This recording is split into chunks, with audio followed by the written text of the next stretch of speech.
wabarakatuh. Good evening, ladies and gentlemen. On behalf of ACFE Oman chapter, a very warm welcome to you all, especially our distinguished speaker, Sia Garima, our distinguished members and guests who are joining this webinar. I'm your host, Hassan Ahmed, and it's our pleasure to guide you throughout today's session. We are happy to host this highly relevant discussion, strengthening fraud prevention in high-risk functions.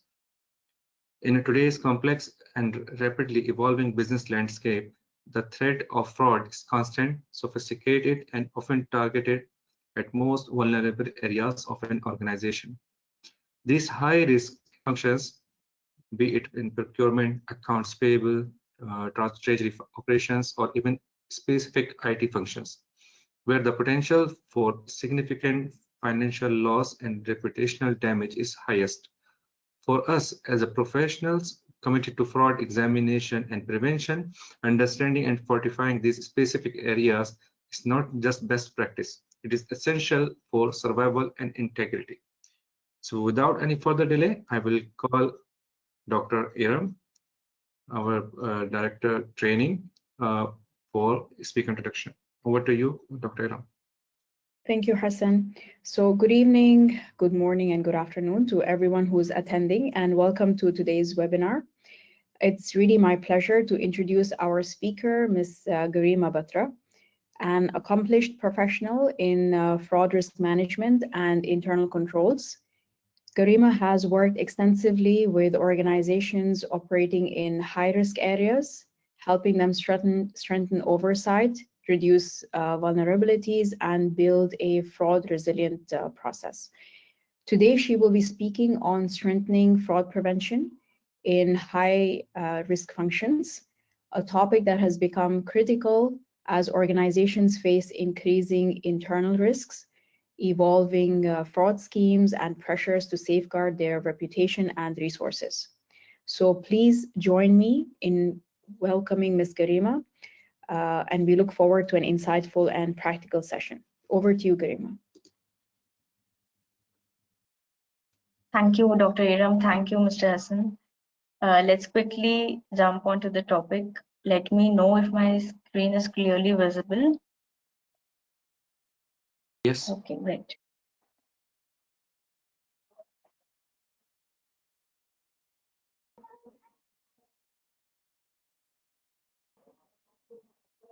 Great. So let's have a quick overview of what all we would be covering. Like the topic itself suggests that we would be focusing on how can we strengthen the fraud prevention and the anti-fraud measures into the high-risk functions.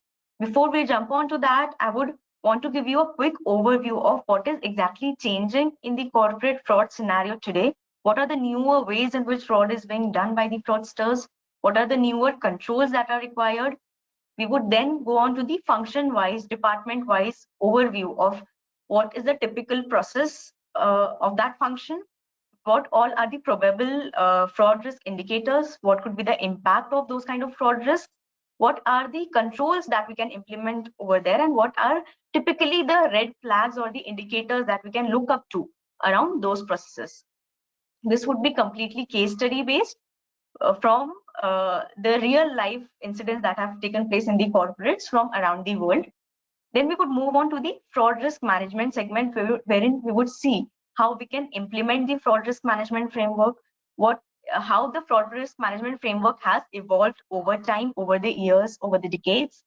We would then move on to discussing how what are the myths around the fraud risk management, how we can implement it step by step if we are starting from scratch, for example.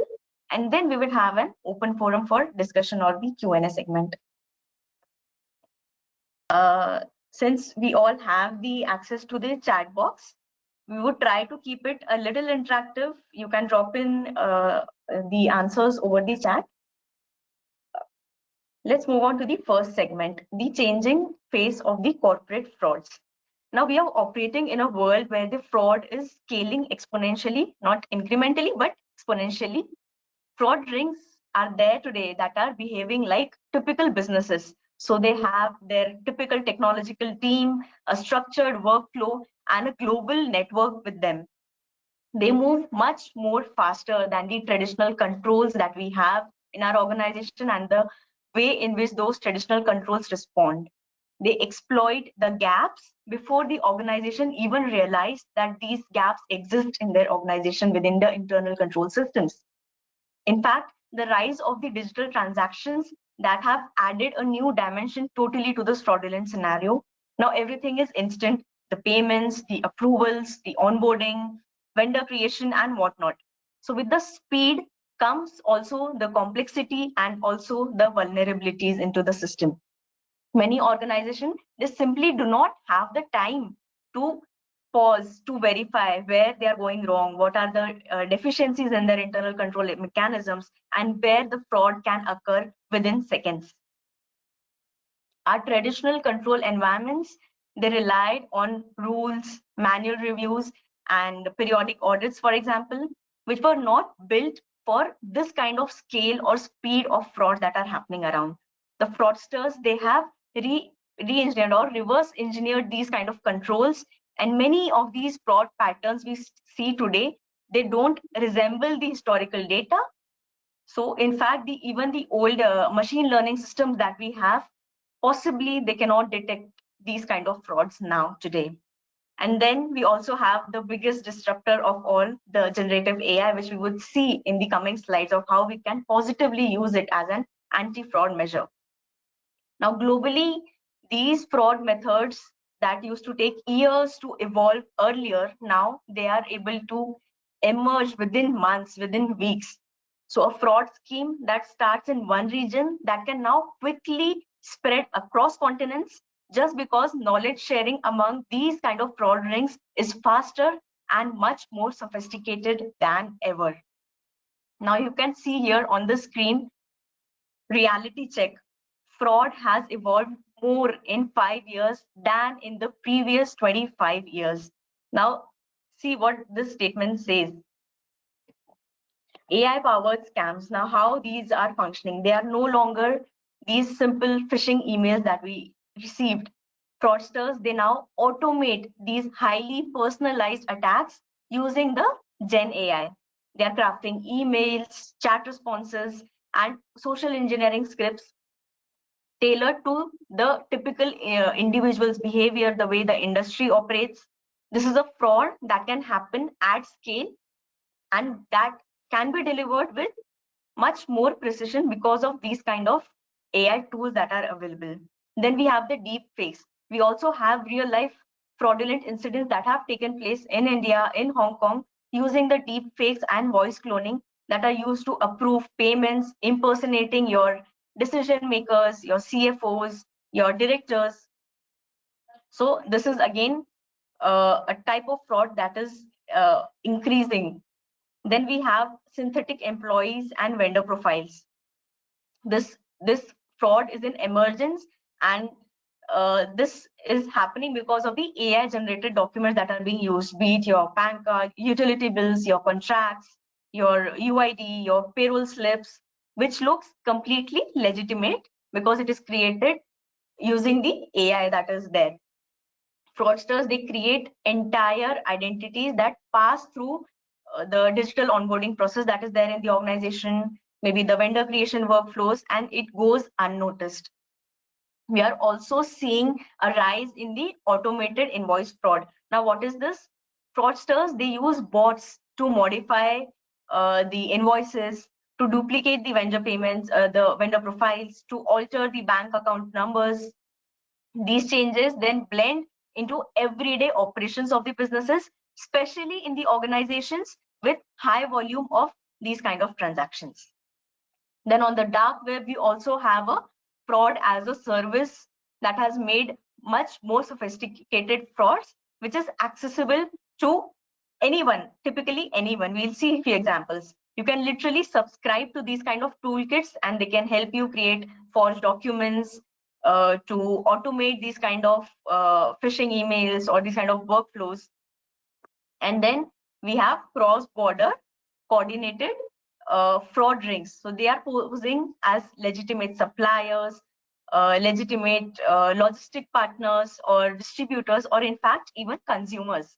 So they study the typical industry process that is there, they understand the approval flows, and they craft a typical fraud pattern that would mirror the real operational behavior, and that's how it would pass through the system. And why and where these kind of attacks are happening? Typically in the high risk functions. By high risk functions, it can be procurement, inventory, finance function, sales, the payroll function. Typically any area where money or material or any approval converge. So they depend on the human judgment, vendor trust, and the process discipline. And precisely these are the areas where AI-driven frauds can blend seamlessly. Time for some statistics. We can see a result of the survey which was published in the PwC's Global Economic Crime Survey 2024, which states the high percentage, 59% of organizations, they have been surveyed in India, and they had said that they had faced financial or economic frauds in past 24 months. So typically every other organization is facing frauds, and it's time for us to understand how these frauds are getting evolved and how we can implement the prevention and the anti-fraud controls to combat these kinds of frauds.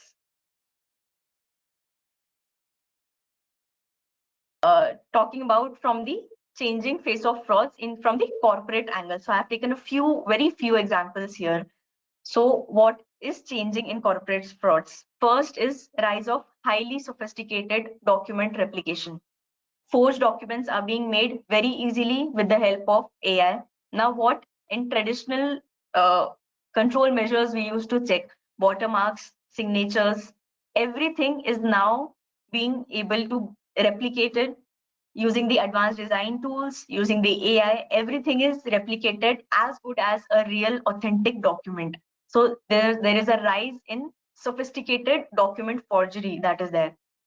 Then we have trust-based processes that are failing right now. Now, you might have heard in your organization that X employee is there in my organization since last 10 years, since last 15 years. So this person won't typically do any fraudulent activity in my organization. And this is where the fraudsters exploit the loophole. So many corporates, they rely on mere email confirmations, or in fact, these kind of approvals are many a times taken over out of corporate systems, be it WhatsApp or any other communication mechanism. And these fraudsters, they exploit these kind of legacy or low-tech control environments. For example, manual ledger matching. This is a low-tech control that is there. These fraudsters, they have typically studied these kind of traditional controls, and they now know how to exploit these kind of control mechanisms. So trust-based processes, they are failing today. Fraudsters now are smart enough to exploit gaps across multiple entities. So earlier, fraud used to happen, suppose in one department, in a procurement function, in a sales function. Now it's not a single entity fraud that they are able to do. It can involve the corporate, the intermediary, the bank's internal processes. Everything can come together, they can collude, and modern frauds, they are increasingly occurring across these kind of networks and not confined to only one department. This is another thing that should be taken care of.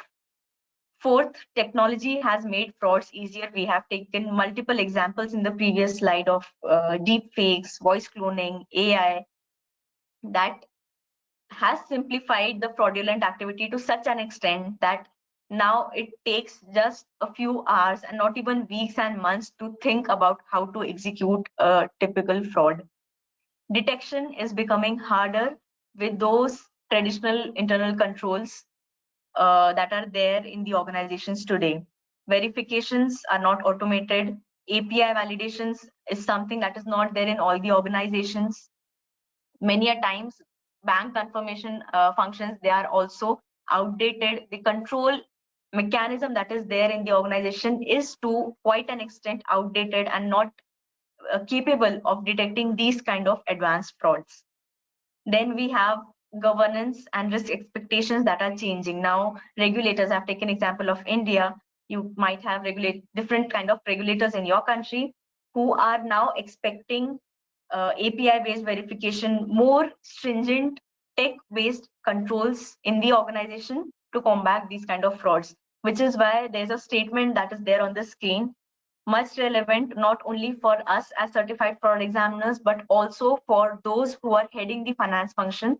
Now their role is not just confined to financial controls, but now they have to focus on the fraud risk governance to prevent any kind of financial frauds in the organization. Now, most of us here, I think almost all of us know what ChatGPT is. But has anyone here heard of Worm GPT or Fraud GPT? A simple yes or no in the chat can help.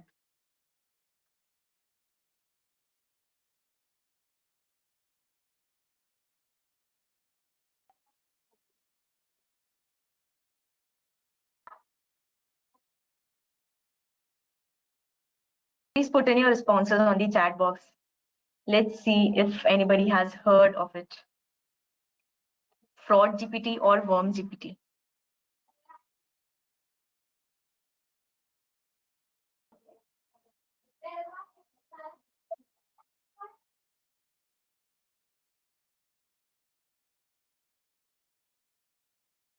Okay, I think the response is no from. Okay. Let's see. We have no as a response on the chat. So let's quickly discuss what Worm GPT is. Worm GPT is a tool that is created for these fraudsters, which is specialized for the ability to generate sophisticated business email compromise attacks. Now, what is business email compromise attack? The fraudster, they typically use your business email, which is authentic email ID. So if suppose my email ID is garima.b@bismoglobal.com, then this is the exact email ID that would be used by the fraudsters. And the way the emails that would be flown in the organization, the way the text is written in the email would be exactly the way I communicate to it. So Worm GPT helps these fraudsters to automate these kind of attacks, to create targeted phishing campaigns, to create these business email compromise emails, which can adapt to the industry.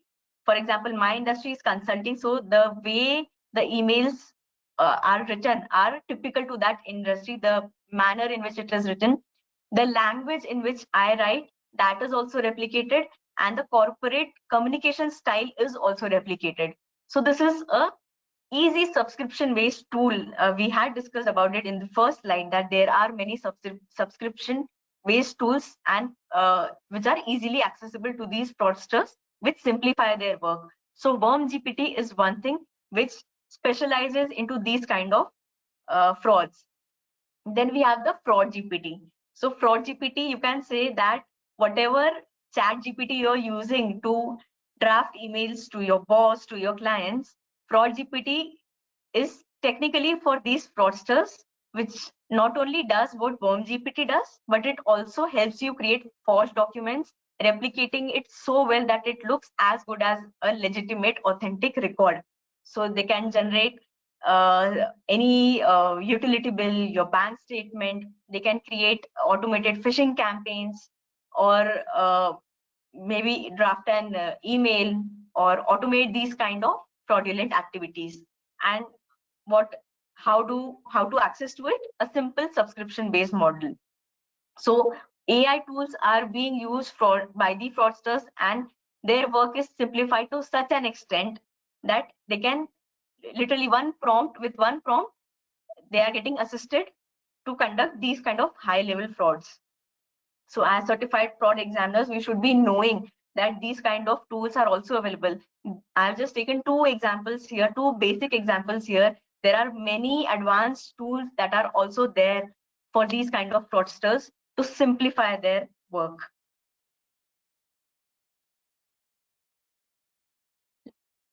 A quick overview of what are the departments which are typically prone to fraud.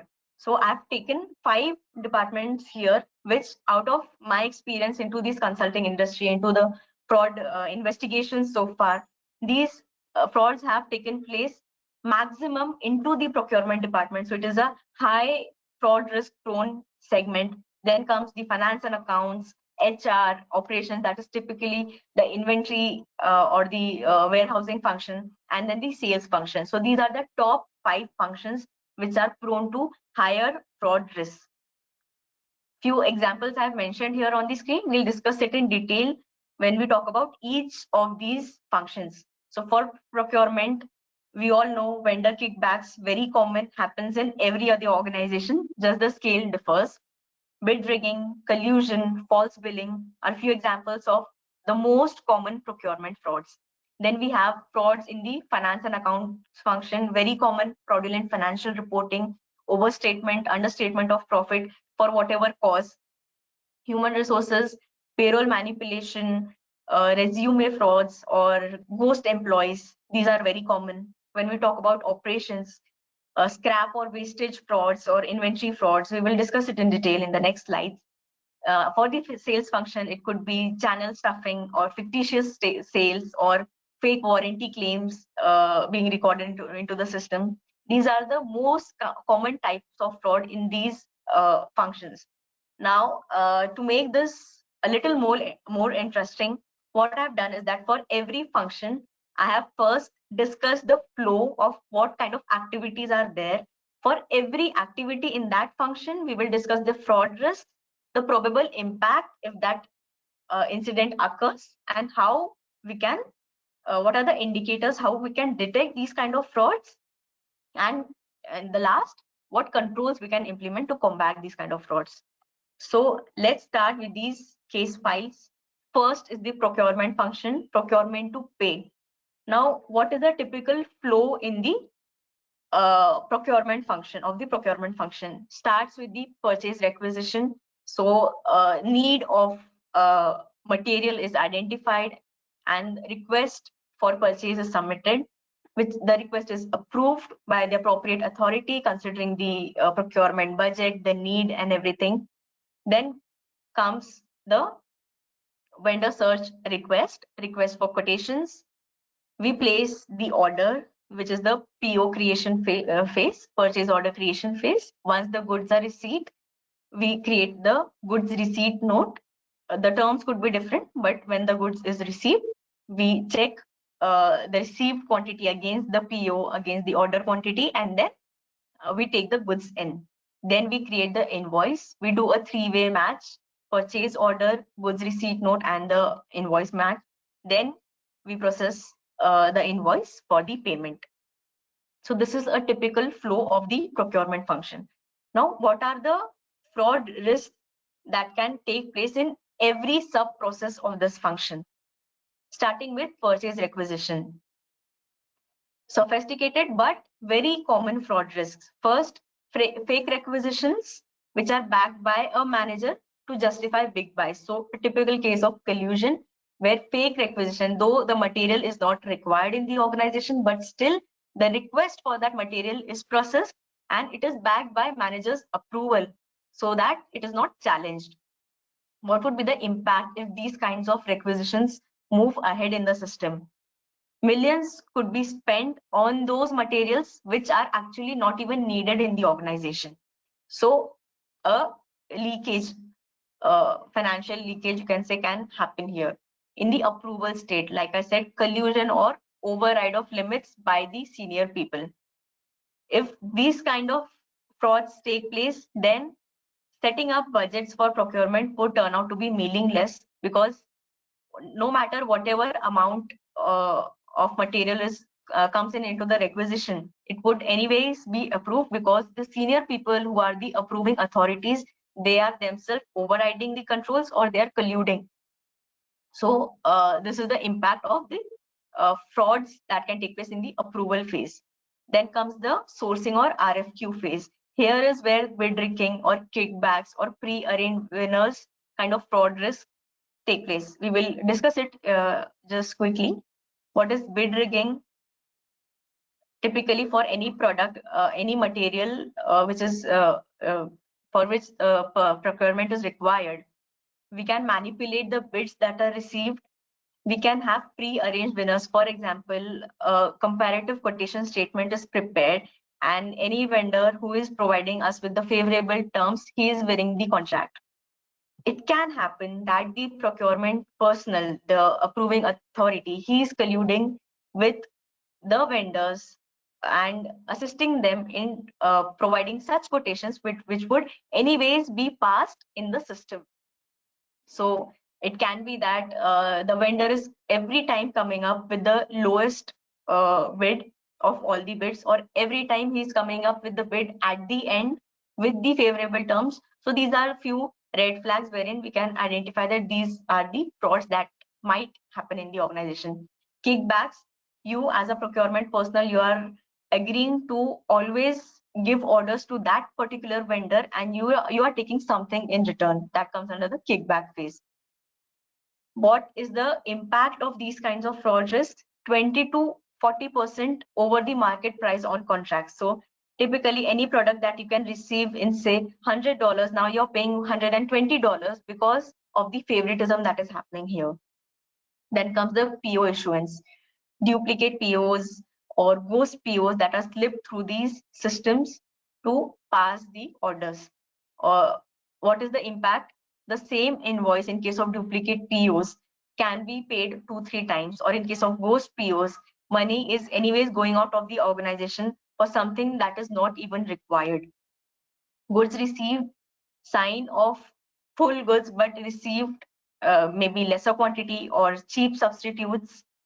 Inventory here becomes overstated if this kind of fraud is happening, and or in the other case, in case of cheaper substitutes, you're paying a premium price for something which is as good as a junk for your organization.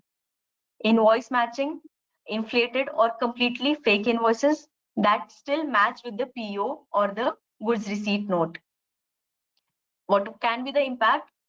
Potentially 10 to 30% of systematic overbilling in the organization. When we talk about vendor payments getting diverted to shell companies, which is run by the insiders or maybe the relatives. This is an example of straight theft. So money is going out of the organization and it disappears offshore. Whatever examples we have seen here of the fraud risk, these are very basic, very common, but they are very smartly getting executed in the organization, and these are the types of losses that we can incur because of these frauds that are taking place. A quick example here of a case study which is from the US. This is a case study of APRIO and Vistant of 2022. This case shows us how the insiders collude and how they can hijack the entire procurement process. So this case is of two small IT companies, APRIO and Vistant. They won over $550 million of US aid contracts because of a contracting offer. So this is a kind of subsidy, you can say, which is given to the organization. So they have won over $550 million in US aid contracts because of a contracting officer. I have mentioned the name here, Roderick Watson, who was accepting the bribes. So what Watson did, he received cash or gadgets or tickets or even family benefits in return, and he gave two companies top scores. He shared the confidential bid details and he fast-tracked the approval process for these two companies. So when APRIO outgrew the small business criteria, so basically for the USAID, there are some criteria to be fulfilled, and when APRIO he bypassed, he outgrew those criteria, then they simply switched this entire process with the Vistant company to keep the contracts flowing. How this fraud came to light? It's when the SBA audits, they noticed some unusual patterns. For example, the same vendors that were repeatedly winning. So these two vendors were repeatedly winning. This was the pattern that was identified. This triggered the deeper investigation by the FBI, by the USAID, by the OIG of USAID. by the IRS there, and they trace the money and then they confirm that this was a bribery case. So in 2025, which is the latest news, all these four involved, who are the four individuals those were involved, they pled guilty and now they are facing prison for up to 15 years. The companies, these two companies, they also paid fine. So what were the key red flags here? Repeated wins by the same vendors, the same two vendors, they were repeatedly winning the contract. The sudden prime subcontractor role that was swapped between APO and Westant, and the procurement officers, they were receiving personal gifts. These three were the red flags that were identified, and this fraud came into light. We'll discuss it in detail, bifurcating it into behavioral red flag and data-driven red flag. What could be the behavioral red flags when talking about the procurement function specifically? One could be that employees, they are suddenly living far above the known means. For example, a procurement personnel, he is having a salary of, for example, $50,000, and he is living a lavish life, expensive watches, expensive way of living, expensive cars, luxury cars, could be anything. So this can strike that it is not how much he's earning from the organization, then how he is living beyond his means. So this could be one behavioral red flag. We all have studied in the CFE curriculum as well what behavioral red flags means. Second could be close family relations between staff or the vendors, or any other could be relations from the past organization. For example, a procurement officer who has recently joined our organization, he has brought up his favored vendor, and now that favored vendor is repeatedly getting the contracts. So this could be relation from his previous organization. So any close ties with the winning vendor could be another behavioral red flag. Same person creates the requisition, and the same person, he approves the PO, and the same person also receives the goods. So this is a classic example of failure of segregation of duties control. This could be one. Employees, they block or they resist any kind of reviews or audits, or they refuse to take leaves because they fear that whatever wrongdoings they are doing, that could come to surface. These are the few behavioral red flags that we can identify in the procurement function.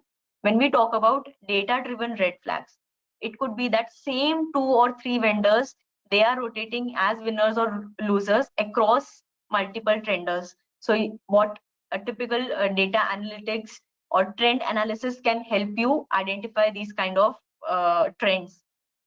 Pricing is more than 20 to 25% above the market benchmarks, and there's no legitimate justification that why these kind of vendors are charging premium price. Other vendors could also offer around this price with the same or better quality. So this could be another data driven red flag. This could be analyzed again, comparing the periodic quotations received year on year, or with the industry within the organization or outside the organization with the industry trends.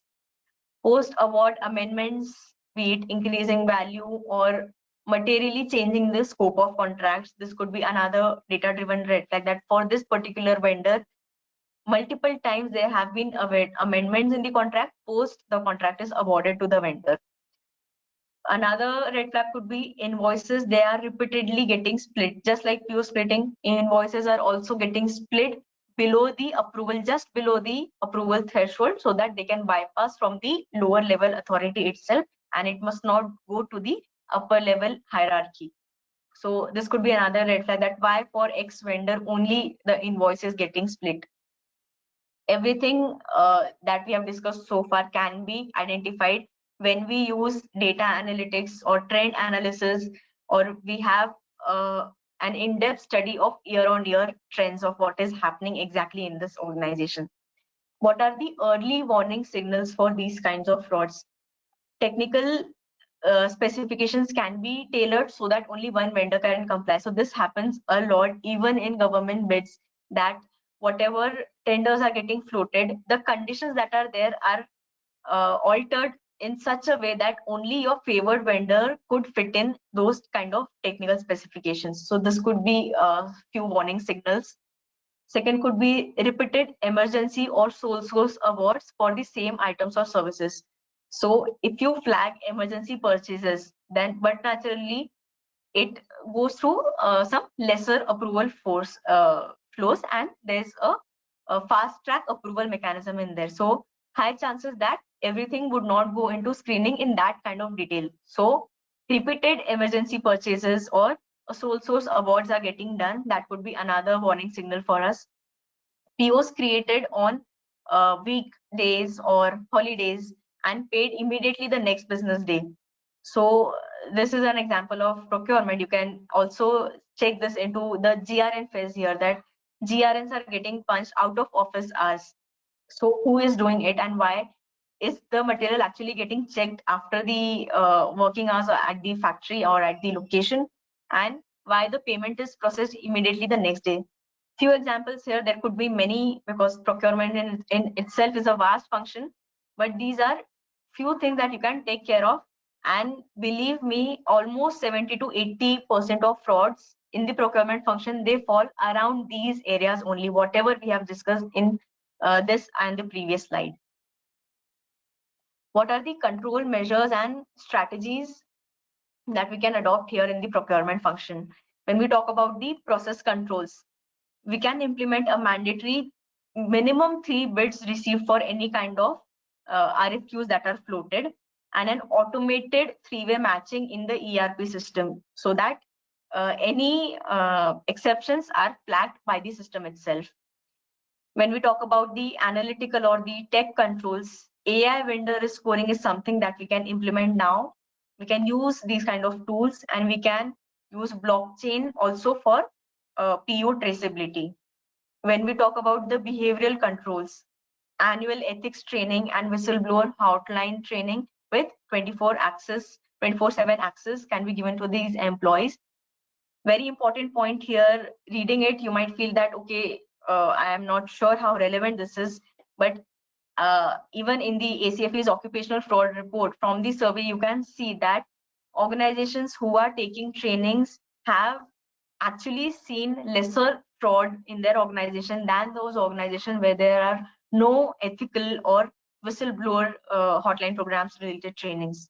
When we talk about the monitoring controls, we can have quarterly fraud risk assessments and data analytics for any anomalies or unusual patterns.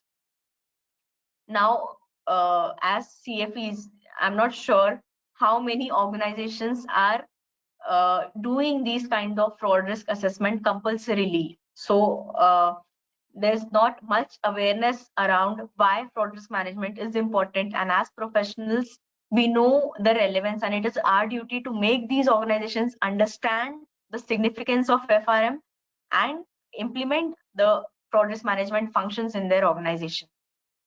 A tip here, implement right to audit clause in the vendor contracts. This could be beneficial, and many frauds can be reduced because of this measure.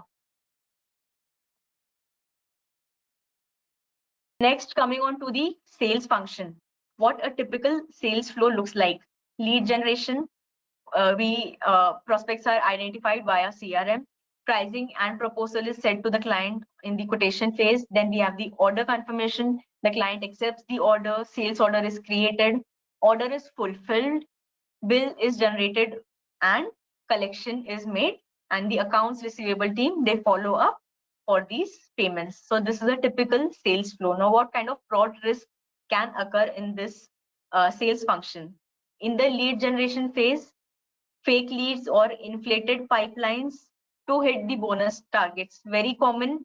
Every salesperson is having targets, so you can typically identify these around the month end or around the closure period, that these targets are shown on paper that it is met, and then later the leads are shown that they have not converted, or the pipeline phase, it's shown that these transactions have been cancelled for some reason. What is the impact? There's a misleading forecast, there's a wrong resource allocation because of these kind of fraudulent activities. In the quotation phase, secret side letters, unauthorized discounts given, or hidden kickbacks. Again, kickback can happen in sales function as well. So these are the few fraud risks that can take place in the quotation phase. What would be the impact? Margins would erode for illegitimate or unauthorized discounts that are issued to the customers, and sometimes 15 to 13%, 30% also below the actual product price. What can happen in the order confirmation phase? Booking fictitious orders or pulling forward the next quarter's sales. This is also very common, and it happens almost in every organization that to meet the targets, we are pulling up the next quarter's sales. There's a massive revenue overstatement through these kinds of activities. In the fulfillment phase, you can bill and hold. There's channel stuffing that is taking place, or shipping the goods to customers that the products that are not actually ever ordered. What happens in this phase? Inventory at distributors is getting stacked, and future returns, they come up, tremendous returns come up in the future, because now we are just built and moved out of our premises showing it as sales, but actually there are no sales that are taking place. Again, this all activities majorly happen for meeting up the targets and for the bonuses that are attached to these kind of targets. When we talk about invoicing, again, fake sales, duplicate invoicing, or early revenue recognition in the books of accounts, which inflates the revenue, the receivables, and also recalls. For the fake sales, there are phantom revenue that never ever actually converts into cash, even in the coming years. When we talk about the collections phase, round tripping of funds, fake payments with the related parties, or showing loan transactions to make the cash actually look real in the books of accounts.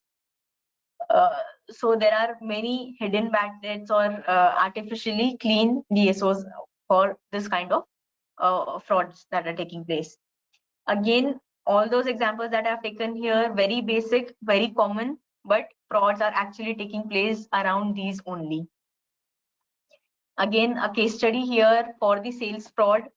This is an example from China from the year 2019-2020. This is the most widely discussed sales inflation fraud, especially in the recent years. This of Luckin Coffee, which is a scandal from China. They actually position themselves as the Starbucks of China. So Chinese Starbucks, they used to call themselves, with aggressive expansion and investor hype. So this rapid rise, it actually created pressure to show explosive sales growth quarter after quarter. So the motive was clear that they have to portray themselves as Chinese Starbucks, and they have to rapidly expand and show their sales growth every quarter. So what actually happened in this case? So between around April 2019 and January 2020, the company, for portraying this kind of sales growth, they artificially inflated their revenue by over $310 million. And what were the tactics that they used? They used three broad tactics. First was fake app-based coupons. So employees, they generated and they redeemed coupons that never actually went to the real customers. Second tactic that they used was shell customer purchases. So companies, they secretly that were secretly controlled by the Luckin employees, they made large fake bulk purchases bills to pump up the sales numbers. Again, artificial sales. Third, imaginary transactions. Sales, they were simply entered into the system without any underlying business activity. So everything that was done to inflate the revenue on record. To sustain the fraud, they didn't even stop here at the revenue manipulation. They also manufactured about $190 million in fake expenses as well. They built their fake operational databases, and they altered even the bank and the accounting records. These adjustments created the illusion as a fast-growing, high-demand business. What was the impact on the financial reporting of these kind of activities? They distorted the quarterly reporting significantly. For example, for the Q2 2019 sales, they appeared around 28% higher. For Q3, it appeared even more higher to as high as 45% than the actual sales figures. And this helped hide the declining real sales and the mounting losses for the organization. Now, how this fraud was detected? This story unraveled during the 2019 external audit again. The auditors, they noticed inconsistencies in the databases, anomalies in the logs, again, everything that can come out through data analytics only, and accounting entries that didn't had any supporting documents tied to it. At the same time, there was an internal whistleblower as well, who highlighted the suspicious coupon behavior and revealed that it was secretly linked between employees and supposedly independent customer entities as well. These were the two triggers, the audit and the whistleblower, which triggered the investigation. What was the outcome? So in 2020, the company got exposed. It was delisted from NASDAQ. It paid significant fines and it underwent major management changes. So, which also included bans on the leadership teams and also clawbacks of multiple bonuses. So the brand, though it survived, but in a much smaller manner and in a heavily scrutinized form. Now, what are the key red flags that you can learn from this case especially? Unusual sales spikes, say around 40 to 70% jumps in months where there were no real markets that was justifying it. Second, major deals were done with the related parties, customers, bulk buyers with undisclosed links to the employees. So these were the two standout red flags or the risk indicators that were there in this organization, both the classic symptoms of inflation fraud, sales inflation fraud, and underline why continuous monitoring and assessing the related party transactions is so important in these kind of high risk functions. A few red flags, behavioral and data driven in the sales function. Excessive client entertainment spend or hidden gifts and incentive. This is also very important. So this is something that can give you an idea that something is wrong with this client or with this customer. Complaints of intensive quota pressure leading to aggressive tactics. So why most of these kinds of sales fraud happen at the employee level? Because of the urge to meet the targets, because of the pressure to meet the targets. So if there's any kind of complaints from the employees or any hint of intensive pressure, that could be another red flag that some fraudulent activity might trigger here. Sales staff resisting audits like procurement, manager overriding commission clawbacks or approving any unusual discount without any document backing to it. This could be a few behavioral red flags. When we talk about data-driven red flags, sudden period end surge in sales without any market justification. Like I said, for meeting the targets, you can usually see higher sales around the month end, period end, or the quarter end or the year end. High channel partner returns or credits. So if you're receiving returns more than the normal return in that particular industry, be it 5%, 10%, whatever, any abnormal return percentage could be a red flag. Revenue booked from side agreements or any undisclosed incentives.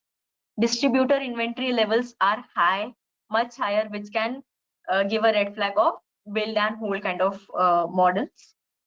What are the early warning signals in sales function?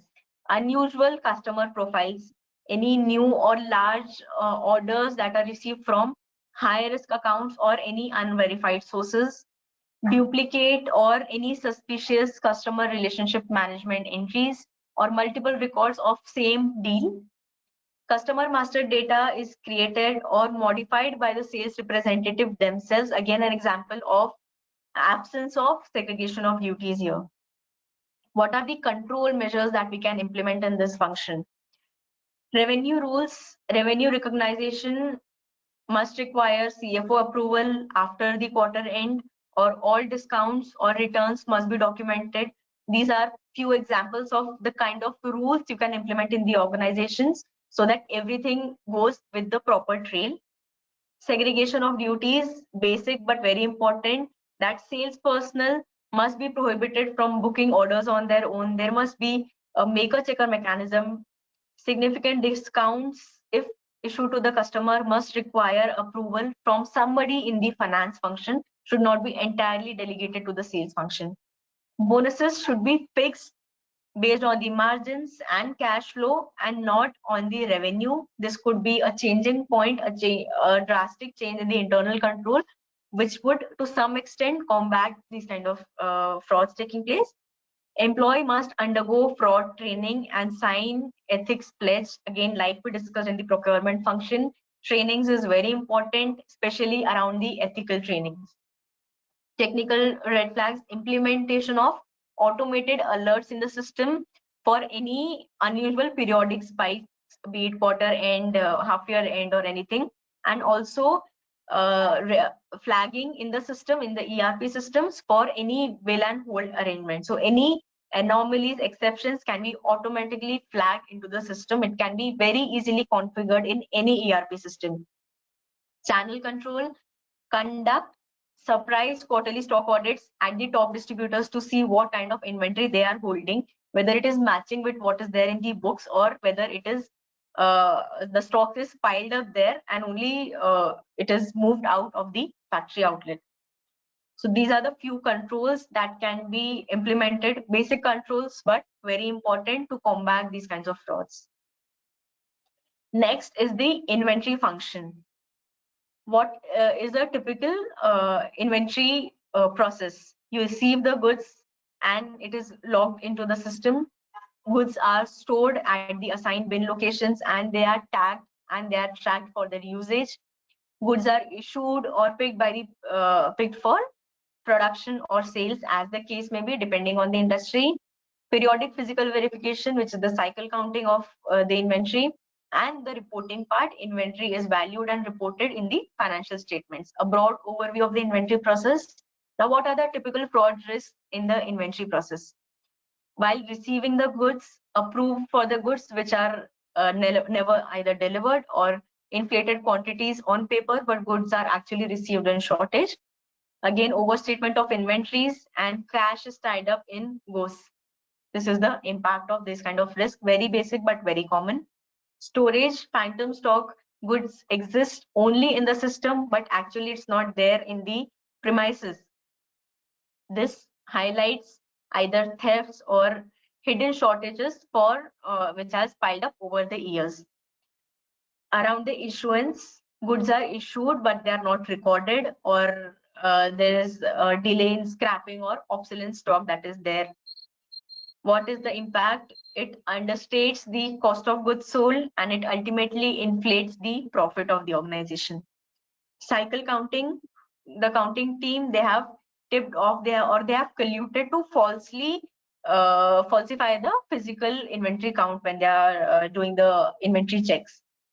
The audit, it looks clean, but the books are cooked up. So very common frauds around the inventory counting as well. It is a control measure, but actually there are loopholes in the control mechanism itself. Around the valuation, high, obsolete, or slow moving items, or manipulation of first in, first out, last in, first out of layers. These could be some of the fraud risks. What is the impact? Overstatement of inventory or fake revenue that is showed in the on paper. Again, a classic example here of a very recent case of USA of First Brands. It is a classic example of inventory financing fraud.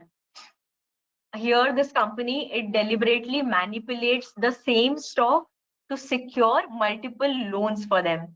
So this case involves an auto parts manufacturer from the USA, First Brands, which and this was operating in from the period 2018 to 2025.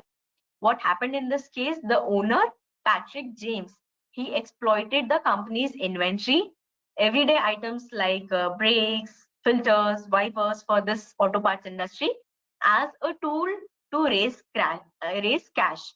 So normally inventory financing is a legitimate process where a company borrows money by pledging the stock to banks But here in this case, he used the same inventory multiple times to borrow from different banks. So he did this in some ways, like double pledging the inventory first, directly pledging inventory to a bank, and then again pledging the same inventory through the shell companies secretly controlled by the owner, by Patrick James himself. Second was by creating fake supporting documents. He inflated the value of inventory through manipulated stock sheets, fake warehouse receipts, and forged appraisals. Third, moving goods between the related entities. The goods were either shown as sold or leased to these companies, which were controlled by the same owner for the purpose of getting loan itself. Yet it still reported First Brand's own books, and this created an illusion of larger and kind of diversified inventory pools for this organization. This kind of manipulations, it allowed him to borrow billions of money, more than what his business could actually in reality support. So instead of using the funds for operation, he siphoned a significant portion into personal accounts as well. And again, that was financing his luxurious lifestyle, secret investments, and around the family spending. So meanwhile, the company, when we talk about First Brands, it was running out of working capital when all this was happening. Now, how this fraud got detected? The truth surfaced only after First Brands it filed for bankruptcy in 2025, very recent case. During the post-bankruptcy forensic audit, the investigators, they compared the warehouse inventory reports with the bank loan files, the shipping logs, and testimonies from the warehouse supervisors that were there on record. They found that the inventory that was listed in these multiple loan documents simply did not exist in reality, and some parts were located in warehouse and nobody had ever even visited those kind of parts in the warehouse. The bank records also showed that the loan disbursements moved straight into the owner's personal accounts, which was often on the same day of disbursement. What was the outcome? The company ultimately eventually had to collapse under this massive undisclosed debt. It filed for bankruptcy. The banks also went into heavy losses because of this.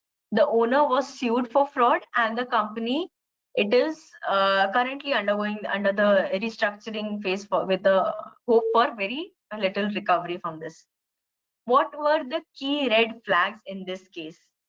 Some of the biggest warning signals included inventory which was frequently moving to obscure or any unverifiable warehouse locations. The same parts were appearing as collateral across multiple loan agreements. That was another red flag. Loan funds getting transferred into personal account of the owner instead of to any vendor or to the business operations itself. That was another basic but an alarming red flag in this case. These are the classic indicators of any inventory pledging fraud in that case, especially in the industry where physical verification is challenging because of the kind of materials that are there. Again, other red flags, behavioral and data driven around the inventory function. One could be small groups of employees always volunteering for the cycle counts or for the year-end stock takes. So repeat, only those 4 employees are doing the stock taking year on year, and definitely it's very easy for them to manipulate the records then. Warehouse employees, they are repeatedly working late nights, any late night entries or on the weekends. That could be another red flag. Security guards or even the warehouse staff, they are receiving any unexplained gifts from the scrap buyers. So scrap sales is also a very common kind of inventory fraud, wherein good material is shown in system as scrap sales, and the differential amount goes into the pocket of the warehouse personnel or of the security guard. Data driven indicators, perpetual negative inventory balances in the system that are usually fixed by the cycle counts every time. Second is there's always more than normal variance between the physical and the book count of count of inventory. And another one could be obsolete or slow moving stock ratio, which suddenly drops from more than 10%. That could be another data driven red flag. Everything can be assessed only when we have a trend analytics, data analytics in place. Sudden spike in inter-warehouse transfers just before a physical count. So any kind of anomalies into a normal process flow reflected in the data could be a red flag here. Few examples I've taken here, there can be many. What are the early warning signals around this inventory function? Frequent manual overrides of bin location in the warehouse management system, frequent changes into the bin location. Master data is showing unusually high minimum stock levels set for the low usage items. Items repeatedly move to in transit or to a phantom location that never actually receives these kind of items. These are a few early warning signals for any kind of fraudulent activity happening in the inventory function. What are the control measures and strategies that can be implemented to combat these kind of inventory frauds?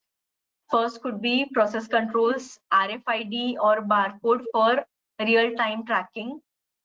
Blind counts of inventory can be mandatory. For an RFID, I can take a classic example that we have also seen in one of our clients. It was a case of a dairy manufacturing companies. So for that type of industry, they have a large number of crates that move to and fro for delivery, for storage and everything, and it gets difficult to track. So barcode is something that can be placed on these crates to track their movement and to see, because at many a time these crates are having certain specifications and they are expensive as well. Behavioral red flags, again, SOD in counting, rotational policies are not can be implemented. So this can be the behavioral controls for this. Technical or the analytical level controls, IoT sensors can also be placed for storage, or AI can be used for any variance prediction. Monitoring controls, daily ABC analysis can be done, collateral registry integrations for the finance ties. This could be another control, which also relates to the case study that we have seen before. Another tip could be automated pledging alerts, which could have prevented the $500 million exposure in that case. Talking about the HRL payroll function, very simple process flow, starting with the recruitment, onboarding, maintaining the time tracking, attendance logging, then followed by payroll processing, the payments of the salaries and wages, followed by the compliance and reporting, be it tax filing or the HR audits and everything. What could be the fraud risks here in the payroll function? Fake hires pushed by managers, or could be resume fraud in here. Again, since it is pushed by the departmental managers or the HR managers, it could be that there could be a risk of overstaffing in the organization. Next could be typical fraud risk in the onboarding segment, forged IDs, fake qualifications on paper, or skipping the background checks for the candidate. Again, there's a probability that in the absence of background checks, any fraudulent personal or criminal could come inside the organization in the payroll and can see the systems, and then later can conduct any kind of fraudulent activity, understanding the systems within the organization. Then is time tracking, very common, buddy punching, somebody else punching attendance for you, be it through cards or something. Inflated overtime hours punched by the employees, or managers are approving these kind of inflated or fake hours. This could directly relate to excess payments, excess payouts to these employees because of the fake overtime punching or buddy punching in case of absenteeism. In case of processing, ghost employees are not removed out of the system. Unauthorized rate changes can be made. Bonus frauds, again very common in HR and payroll. This is a straight theft out of the payroll system through all these kinds of activities. Payments, bank details are changed to mule accounts. Very basic, very common. Duplicate payments or reissued payments, again straight away taking out money from the organization easily. Employee separation, the employees who are no longer in the organization, they are not removed from the systems, and again payments are issued, salary payments are issued to these accounts month on month, and they are finally diverted to the fraudster's account. Then talking about the compliance frauds, skimming of withheld taxes or benefit contributions instead of remitting it to the authorities. Again, it can attract penalties, it can attract personal criminal exposure as well. Classic example here is of Shanghai tech firm. Example is of ghost employees here. This case shows us how vulnerable outsourced payroll and HR systems can be when internal controls there are weak. So this case typically involves an HR manager in Shanghai who quietly built an entire network of ghost employees inside the payroll system, which was supported by a large tech firm. What happened here? The manager, Yang, he created 22 fake employees using fabricated identities. So they were not just the names and systems. He also went a step ahead and he generated phony IDs for them, background details, and also fake attendance logs for them.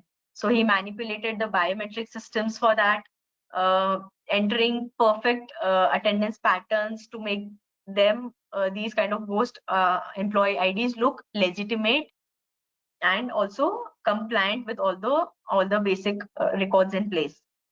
Because everything matched on paper, be it the ID, the time logs, the payroll records, nobody even questioned their existence. Very easy for any organization having large number of employees. What was the fraud over time that took place? This is the case of over 8 years. He siphoned off about $2.1 million routinely through every salary and bonus payment cycle for these 22 ghost employees and into his personal accounts. So anytime, even if a discrepancy or any question came up, he blamed that there's an outsourced tech platform, saying that there's an error in the tech platform or there are delays from the client side, and this excuse helped him to avoid any kind of scrutiny for over 8 years. How this fraud then ultimately got detected? The fraud was eventually uncovered in 2022 when the tech company's finance team noticed that there is something unusual. An employee with a flawless record, no leaves, no late marks, but no one had ever seen this person in the office. So this was flagged by the tech company's finance personnel. So this single anomaly, it triggered a full payroll audit. The auditors then they cross-check the physical attendance, the workstation allocation of employees, bank account details, the personal files, and then this ghost employee got exposed, and which led to investigation. What was the outcome? This person, the manager Yang, he got arrested. He received a sentence of more than 10 years in prison, and he was ordered to repay the stolen funds over the years. The case caused, of course, significant embarrassment for both the payroll company as well and also for the tech firm, which forced them to overhaul their entire HR control environment. So this is a reactive control that they are implementing in. So easily it could have been identified that only if data analytics was there in place, how is it possible that the employee doesn't take even a single leave throughout the year? It was this basic of fraud, but the impact was tremendous because the red flags, the early warning signals were not paid attention to. What were these obvious signals that were missed in this case? Multiple employees who never took a single leave for 8 years. Employees that no one saw at the client's office. No one ever met them or never even interacted with them. All onboarding and record creation was done by that one HR person only. So again, SOD control labs here. Perfect biometric logs, something that rarely happens in real life. We are humans, of course. Missing of punching of attendance is obvious, and that is why we have the rectification mechanism also in place wherever there is a biometric. So perfect biometric logs was again very obvious red flag that was missed in this case. So these kind of patterns, they are classic indicators of any ghost employees, any payroll frauds that can be caught very easily with regular checking, with data analytical tools, with payroll reconciliations done regularly. Few behavioral red flags: some managers, they approve the timesheets or the overtime hours and also authorize payroll for his team. Again, lack of SOD. Close relatives of any HR or payroll staff that are appearing on the payroll could be another red flag. Office clerk is always correcting the attendance manually instead of letting the biometric run. So this can also be a red flag, that why there are multiple manual punches irrespective of having biometric in place. What could be the data driven red flags? Sudden spike in overtime, which is related to a specific team or a specific personal or department. Ghost employees pattern, that salary is paid but there's no income tax that is deducted, or there is no regulatory contributions. For India, there's PF, ESI contributions that are mandated. Commissioner or bonus is getting paid to any terminated employee or any employee who has not actually met the sales targets or the performance targets in that period. This could be flagged very easily with data analytics and continuous monitoring. What are the early warning signals here? Employee IDs with missing or any generic documentation, duplicate bank account numbers, IFC codes across multiple employees, home address of multiple employees are same or around the same flat, or maybe that address is not existing at all. That could be few early warning signals. What can be the control measures that can be implemented here? Hire to retire log. So digital personal file and e-signature can be maintained on day one. Auto termination trigger can be made in the system for payroll and access skills. So no chance of having an employee in the organization in the system who has actually left the organization. People and cultural, so mandatory no-goes pledge in the performance review, again around the ethics. Anonymous payroll watch hotlines with rewards. This is something that can be implemented as an incentive and a control measure both. HR finance segregation, very important.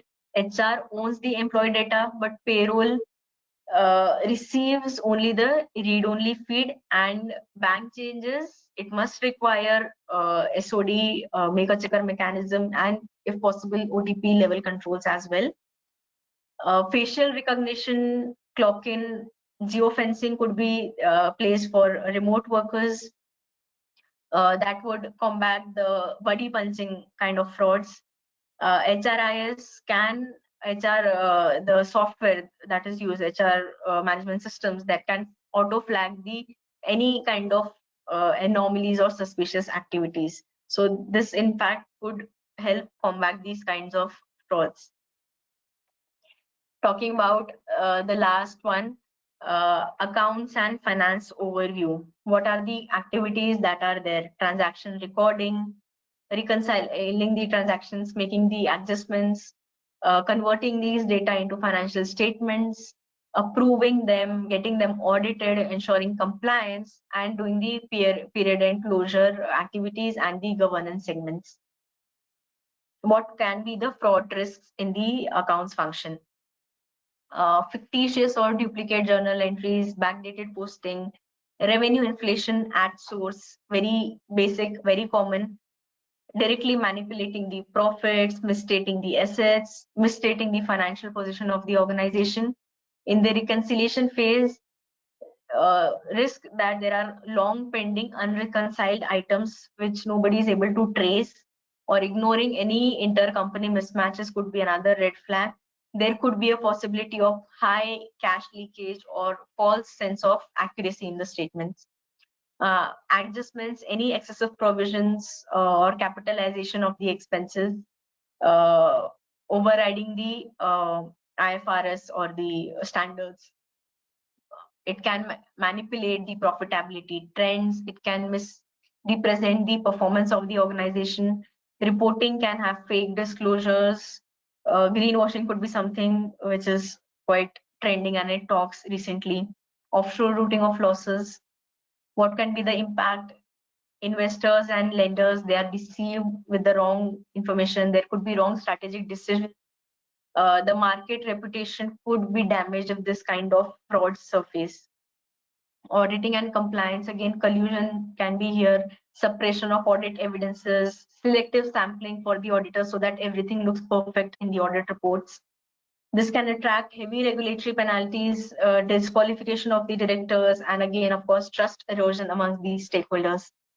Authorization and approval controls, delegation of authority bypass, backdated approvals or fake approvals, backdated or override of system controls.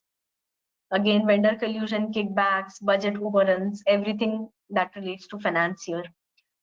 Period close and governance review, manipulated closures or rushed closures around the year end or suppressing any board observations.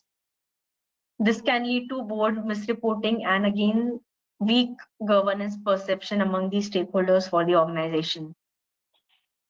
Classic example here for this particular function is of China Evergrande 2019 to 2020. So Evergrande is one of the most high profile corporate collapse, you can say, of the last decade.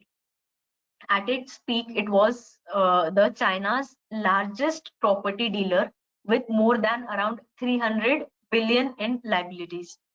So what we are looking at here is not just a case of financial misreporting, but also a systemic top-led manipulation which was designed to hide a massive crash crunch in the organization.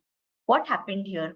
So between 2019 to 2020, Evergrande, they inflated their revenue by nearly around $78 billion. The company pretended to have large pre-sale deals and off-book property sales that never actually occurred. So these fake sales, they were routed through related parties and shell companies to simulate the demand. They also additionally misclassified the customer deposits as revenue, which was artificially boosting the income statement, and they made their business appear healthier in that ways. And in some cases, the employees, they also created sham contracts and circular loan agreements to mimic that cash was flowing. There was a cash inflow in the organization. All of this, it pushed the profits up by nearly 50% or maybe even more than the real profits that were there, which was masking the liquidity problems that were there in the organization.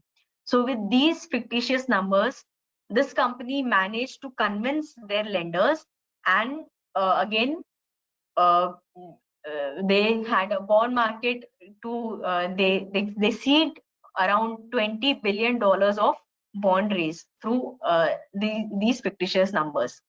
And more importantly was that this wasn't accidental. Even the founder, he personally pushed the teams to keep the numbers strong during the height of China's real estate boom during that particular period. So there was a push from the founder himself. How this fraud got detected then? The turning point came when this company defaulted on its debt, and again several auditors, they abruptly resigned around 2023. So these both were the massive early warning signals.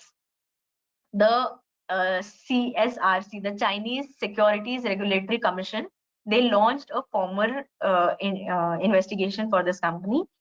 Over nearly 8 months, these regulators, they traced their bank flows, they reviewed their accounting ledgers, they cross-checked their sales contracts, they verified the developer transactions of this company, and then they discovered that there were hundreds of fake deals, mismatched bank entries, round tripping of transactions, which were used purely to inflate their revenue on paper.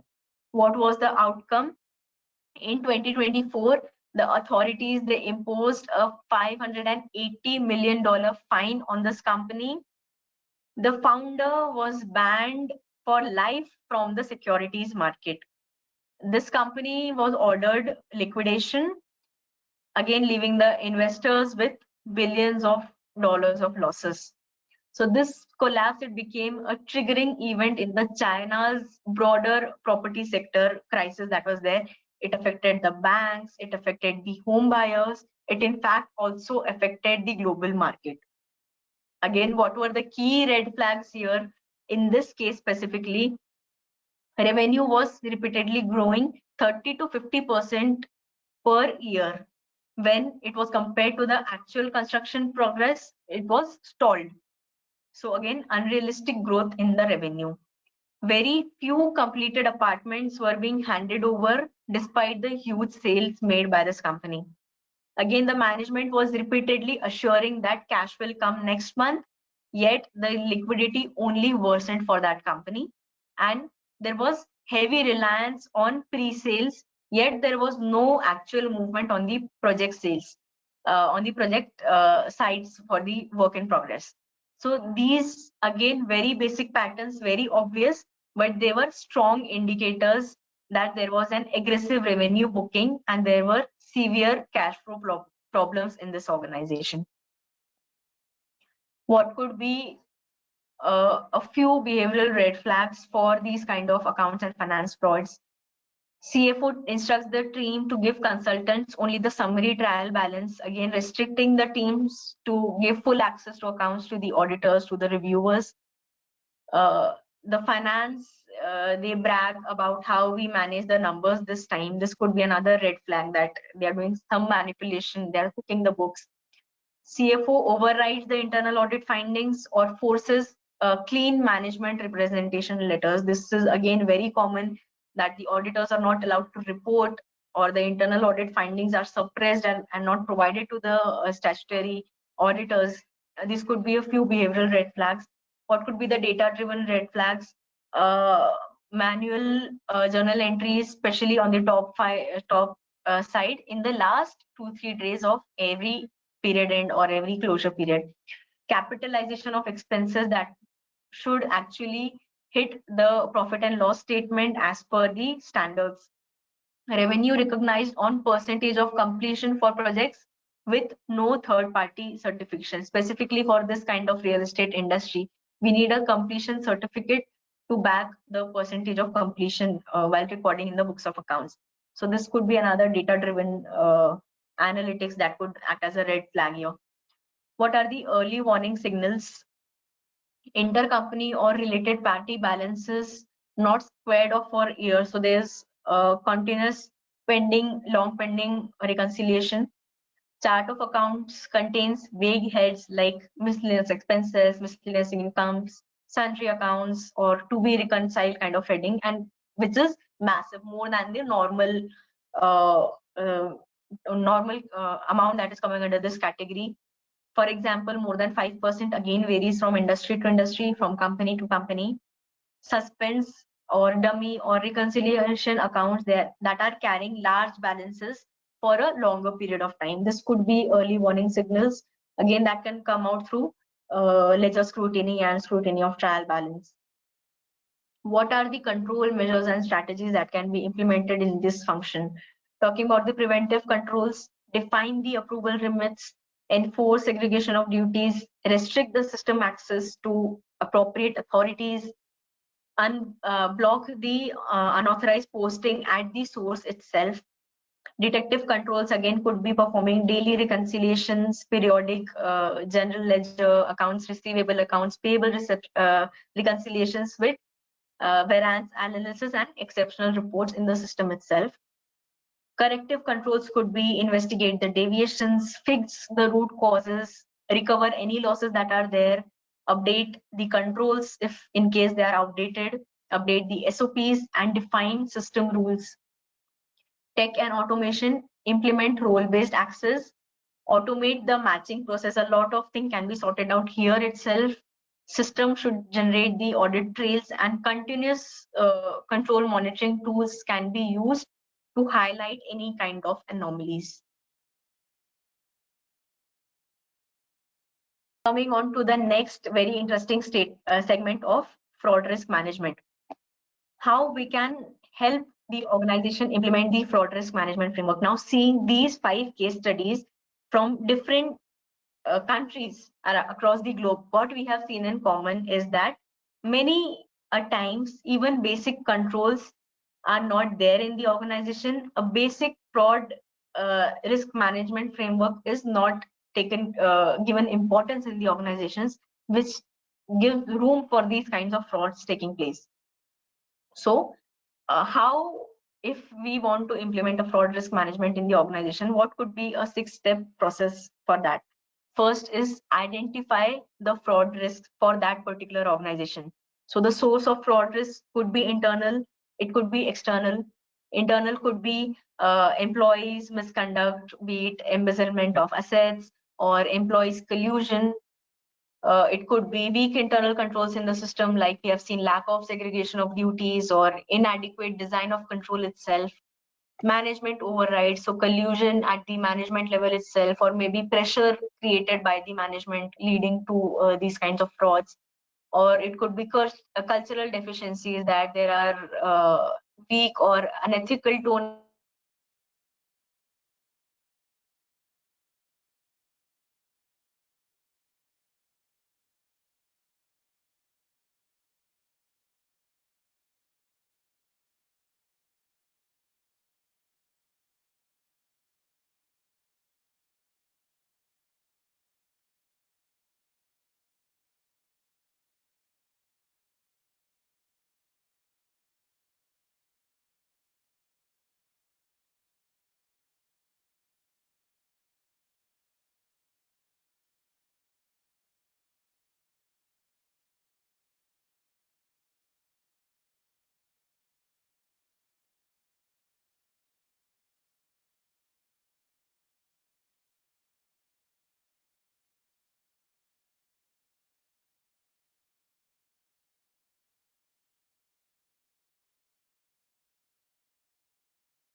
Ms. Garima?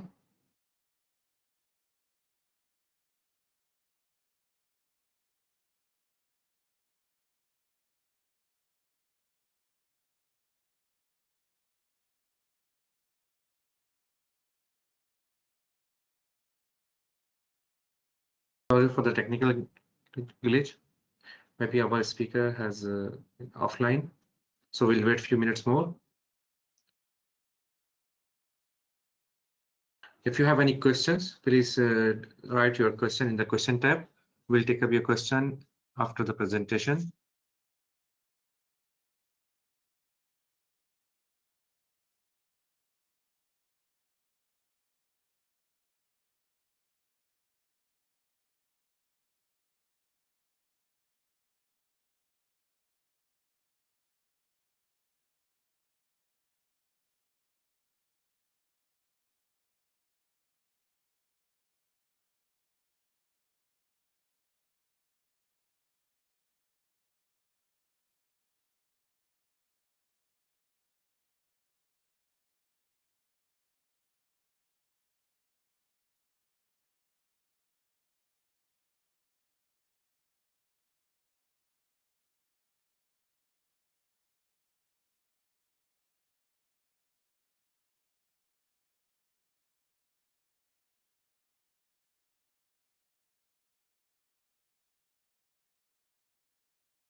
Garima, you are muted.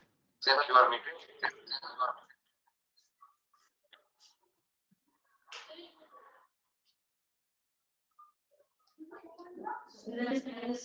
will analyze the likelihood of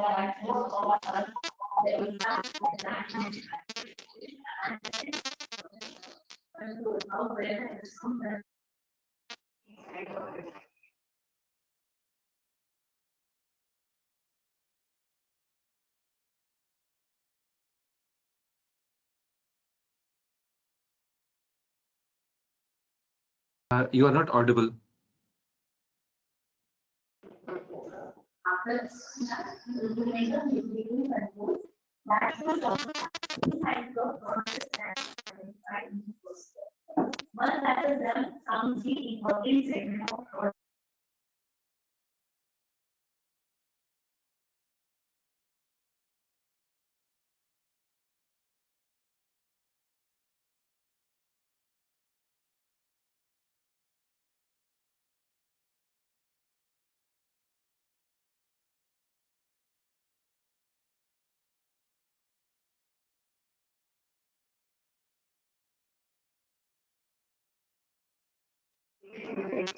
what are the inherent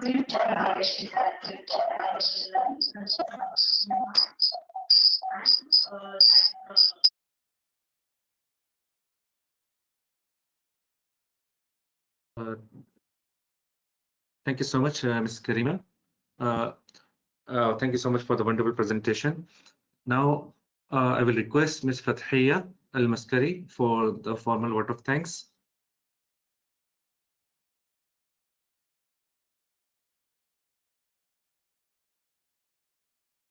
Assalamu alaikum.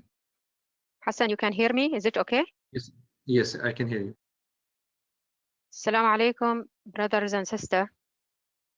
As we come to the close of this insightful webinar on strengthening fraud prevention in high-risk function, I would like to extend our sincere appreciation to everyone who made today's session a success. First and foremost, my heartfelt thanks go to our distinguished speaker for sharing their expertise, practical insights, and real-world perspective on fraud risk and prevention strategies. Your fraud risk and prevention strategies contribute has added significant values and provide us with actionable takeaways that are highly relevant to our organization. I would like to express our gratitude to our sponsor, College of Banking and Financial Study, for their continuous support. And I would like also to thank our organizer and contributing teams for their efforts in planning and delivering this webinar smoothly and professionally. Your dedication, behind the scene is truly appreciated. My sincere thanks also goes to the participant for your active engagement, thoughtful questions, and commitments to advance fraud prevention and ethical practice, particularly within high-risk function. We hope today's discussion inspire continued vigilance, stronger control, and collaboration in your ongoing fight against fraud. Thank you all once again for your time and participation. We look forward to engaging with you in future knowledge sharing initiatives. Have a wonderful night, inshallah. Thank you very much.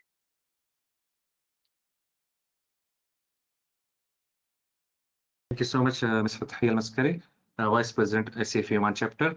Dear members, attendees, please block your calendar for 16th of December. We are going to have a seminar session in CBFS College, Bosher Hall, 3rd floor. So inshallah, we'll be having a seminar with a very good speaker, Mr. Bharat Jaswani and Sultan Al-Hamdani. Thank you so much once again, and have a nice night.